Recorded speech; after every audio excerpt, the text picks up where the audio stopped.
আহলে হাদিস মায়ের দুধ পান করে থাকে।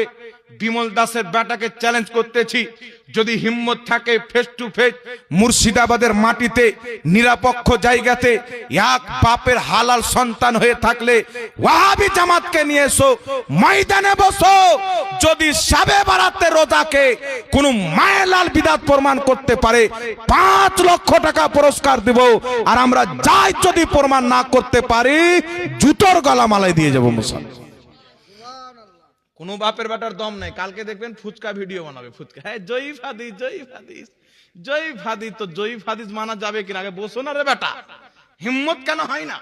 ফেস টু ফেস বসো, বাদ দাও অনলাইন, বাদ দাও মোবাইল, ফেস টু ফেস বসো। উলমায়ে আহলে সুন্নাত, পশ্চিম বাংলার আকাবির উলমায়ে আহলে সুন্নাত থাকবে। আর তোমাদের যাদেরকে ইমাম মনে করো হাজির করো। প্যান্টে পেশাব যদি করিয়ে না ছাড়তে পারি খোদার কসম বাংলার মাটিতে কোনোদিন ওয়াজ করব না মুসলমান।